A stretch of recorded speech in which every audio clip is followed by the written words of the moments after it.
اللہ فرماتے ہیں کہ کیا ان کے دل ابھی تک ایسے نہیں ہوئے کہ قرآن کے سننے کے وقت ان کے دل نرم ہو جائیں اور ان کی آنکھوں میں آنسو آ جائیں۔ مطلب کہ ہم پر تب تک اثر نہیں ہوگا جب تک کہ ہمارے دل جو ہے نا نرم نہیں ہوں گے، اور ہماری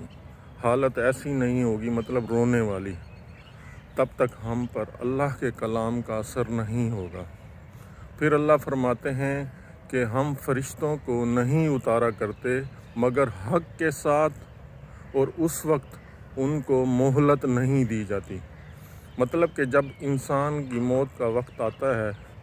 تو تب اللہ پاک جو ہے نا سب کچھ اس کے سامنے آشکار کر دیتے ہیں، مطلب فرشتے اتارتے ہیں، اور اس وقت تک ان کا فیصلہ ہو چکا ہوتا ہے، اور اس وقت پھر مہلت نہیں دی جاتی۔ پھر اللہ فرماتے ہیں کہ جنت جو ہے نا پرہیزگاروں کے قریب لائی جائے گی، اور دوزخ گناہ گاروں کے سامنے لائی جائے گی،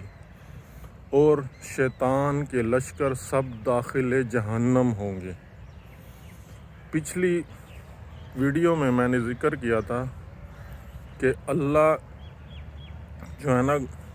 کافر کو گنگا بہرا کہہ کر پکارتے ہیں اور مومن کو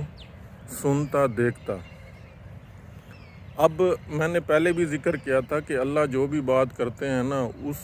کے کئی مطلب نکلتے ہیں، ٹھیک ہے نا، اس سے بہت ساری باتیں نکلتی ہیں، لیکن ان سب کا مقصد ایک ہی ہوتا ہے، مطلب ان کا رزلٹ ایک ہی ہوتا ہے، ان کا کنکلوژن ایک ہی ہوتا ہے۔ اب اگر ہم انہی الفاظ پر غور کریں تو ہمارے سامنے جو ہے نا سب کچھ جو ہے نا عیاں ہو جاتا ہے۔ مطلب کہ اللہ فرماتے ہیں کہ نا جو گناہ گار ہیں نا، جو گناہ گار کافر ہیں، مطلب وہ گنگے بہرے، ٹھیک ہے نہ، تو وہ جو ہے نا ان پر اللہ کی آیتوں پر غور و فکر کریں گے، اور نہ ہی جو ہے نا اللہ کی آیتیں جو ہے نا دوستوں کو دوسروں کو سنائیں گے، ٹھیک ہے نا۔ پھر اللہ فرماتے ہیں کہ مومن لوگوں کی مثال دیتے ہیں کہ سنتا دیکھتا، مطلب وہ اللہ کی آیتوں پر غور و فکر کرے گا، اور اللہ کی آیتوں کی روشنی میں جو ہے نا اپنے اچھے اور برے اعمال کو پہچانے گا اور دوسروں تک جو ہے نا پہنچائے گا۔ تو